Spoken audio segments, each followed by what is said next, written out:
Sedikitnya 50.000 mahasiswa dan mahasiswi akan meninggalkan Banda Aceh, Aceh. Mereka adalah para penuntut ilmu yang selama ini aktif kuliah di Universitas Syiah Kuala, USK, UIN Ar-Raniri, UNMUHA, dan di berbagai perguruan lainnya.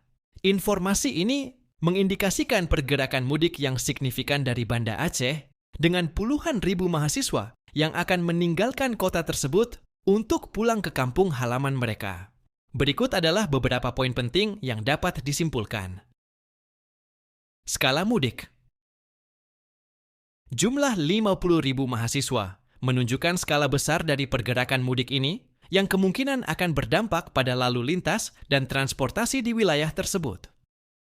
Pergerakan ini melibatkan mahasiswa dari beberapa universitas besar di Banda Aceh, yaitu Universitas Syiah Kuala, USK, UIN Ar-Raniri, UNMUHA, dan perguruan tinggi lainnya.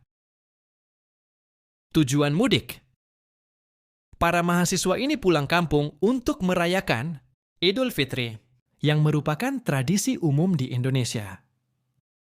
Mudik adalah momen penting untuk bersilaturahmi dengan keluarga dan kerabat di kampung halaman. Dampak potensial. Pergerakan mudik dalam skala besar ini dapat menyebabkan peningkatan lalu lintas di jalan raya, terminal, dan bandara. Penting bagi para mahasiswa untuk merencanakan perjalanan mereka dengan baik dan mengutamakan keselamatan selama mudik. Ada himbauan agar para mahasiswa yang melakukan perjalanan mudik untuk tetap menjaga keselamatan dan menaati peraturan lalu lintas. Tradisi. Tradisi mudik saat Lebaran memang menjadi bagian dari budaya masyarakat Indonesia, termasuk di Aceh.